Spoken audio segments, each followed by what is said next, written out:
Salve, apostadores mágicos de odds na área e atendendo a pedidos. Passei o dia analisando os jogos da rodada desse Brasileirão e nesse vídeo de hoje eu vou trazer um compilado das informações, análises, meus palpites também, tudo dos jogos de sábado da rodada 17 do Campeonato Brasileiro.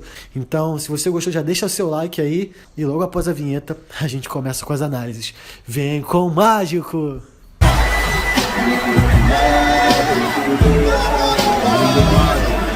É isso aí, galera, voltamos para analisar toda essa rodada aí, trazer a minha visão sobre os jogos, e a gente vai começar por sábado, já nestes 5 jogos que terão neste sábado, dia 31. O jogo do dia é entre São Paulo e Grêmio, às 11 horas da manhã.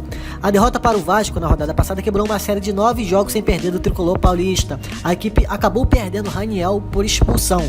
Isso afetou diretamente na partida, pois o time não conseguiu ter mais jogadas ofensivas e acabou sendo derrotado por 2-0. A suspensão de Raniel agrava os problemas nos setores, uma vez que Pablo, Alexandre Pato, contundidos, foram vetados para a partida. Com isso, Toró ou Vitor Bueno devem iniciar. Arboleda é dúvida. Neste ano, o São Paulo fez 18 jogos como mandante, 6 vitórias, 9 empates e 3 derrotas, 2 no Pacaembu. O Gaúcho deverá poupar alguns de seus principais jogadores, pois além de ter tido um jogo duro contra o Palmeiras no meio da semana, terá na próxima quarta o jogo de volta da Copa do Brasil. Mesmo que seu time reserva tenha Diego Tardelli e Luan, o São Paulo de Daniel Alves tem um time mais qualificado e mais motivado, pois brigam diretamente pelo título do campeonato. Apesar disso, dos outros jogos que fez como mandante neste Brasileirão, o São Paulo conseguiu em apenas 4 deles terminar o jogo sem sofrer pelo menos um gol. E para este jogo a minha entrada seria na entrada de mercado de gols, para ocorrer 2 ou 3 gols na partida, com uma odd de 1.95. Seguindo a rodada, vamos de Bahia e CSA às 5 horas da tarde. O Bahia, segundo as casas, é muito favorito para o confronto, e levando em conta o que eles têm feito, principalmente na Fonte Nova, são de fato candidatos a somarem os 3 pontos. O time não perde lá há 3 jogos e conta com um 3-0 diante do líder Flamengo nesta sequência.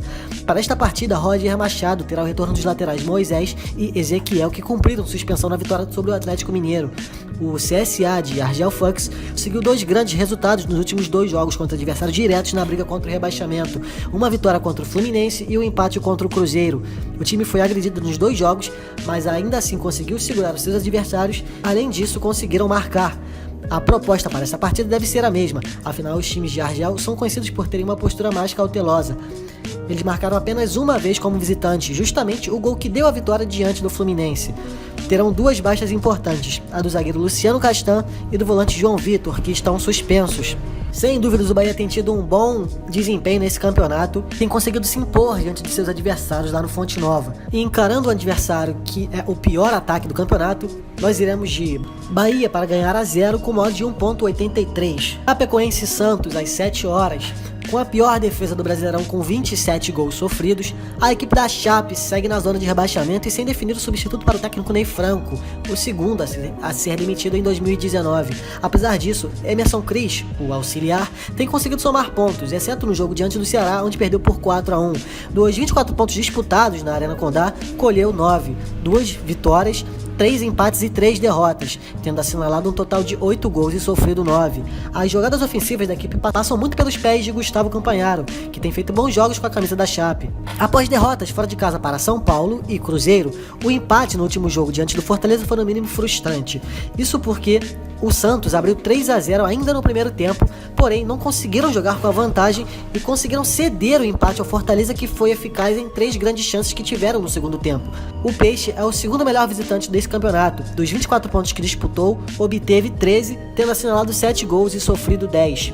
Para este jogo, o lateral Jorge e o ponta Marinho estão fora devido à suspensão. Ele no mercado de gols, mais de 1,5 gols, por enquanto com modo de 1.36, mas outra tipo considerada é a vitória do Santos, pagando 1.95. Atlético Paranaense, Ceará às 7 horas da tarde. Thiago Nunes deverá escalar força máxima, apesar do compromisso contra o Grêmio pela Copa do Brasil no meio da semana. O Atlético vem de derrotas para São Paulo jogando em casa e Grêmio jogando fora de casa. Jogando na Arena, inclusive, eles têm 5 vitórias e 2 derrotas, cerca de 71% de aproveitamento. Jonathan e Marco Ruben possuem problemas de lesão. O zagueiro Léo Pereira suspenso, assim como Thiago Heleno e o volante Camacho, que seguem suspensos pelo caso de doping. Já o meia Bruno Nazário fica pelo menos 2 meses fora por lesão. O Ceará entra neste jogo com derrotas consecutivas. Enfrentou equipes postulantes ao título, São Paulo e Flamengo. Além disso, quando jogou contra adversários do top 10 atualmente, só conseguiram vencer apenas uma vez, e foi o Palmeiras, e foi jogando lá no Castelão. Para piorar, jogará sem Luiz Otávio. Quando o zagueiro esteve fora de combate, o desempenho da equipe alvinegra caiu. O aproveitamento do time na primeira divisão nacional, que com ele é de cerca de 40%, cai para 33% sem ele. Isso se explica porque Luiz Otávio é o líder de interceptações pelo Ceará na Série A, com 10, e o terceiro com mais desarmes por jogo. Mesmo com um jogo importante na quarta-feira, o técnico do Atlético decidiu escalar os seus principais jogadores. E jogando lá na Arena, o Atlético, sem dúvidas, é um time bastante forte. Confiando também na vitória do Atlético, nós iremos para Atlético Paranaense marcar mais de 1,5 gols com modo de 1,90. Internacional e Botafogo, às 9 horas. Após a eliminação da Libertadores, o Inter ainda disputa, além do Campeonato Nacional, a Copa do Brasil, e terá um jogo de volta nesta quarta-feira também no Beira-Rio, lugar onde a equipe ainda não perdeu neste campeonato, além de ter marcado 14 gols e sofrido apenas 4. Com estes números, o time gaúcho tem a terceira melhor campanha de anfitrião e, mesmo após a eliminação, a torcida colorada deverá estar presente em peso para este jogo. Pode ser que o técnico Daí Helman escale uma formação alternativa. O Botafogo não marcou contra a Chapecoense e acabou empatando na segunda-feira passada em 0-0. Dos 8 jogos que fez como visitante, a equipe marcou em apenas metade deles e contou com 4 derrotas, 3 vitórias e 1 empate. O ataque, que é um problema do time e que está entre os piores ataques do Campeonato Brasileiro, contará com a baixa de Rodrigo Pimpão. Em entrevista coletiva, o técnico Eduardo Barroca revelou que fará alterações para encarar o Inter. Uma alternativa é Diego Souza de meia entrando como um centroavante. Uma segunda alternativa é a manutenção da equipe que pegou a Chapecoense. Uma terceira seria a entrada do Fernando para ter uma linha de 4 mais consistente, com o Marcinho trabalhando um pouco mais à frente.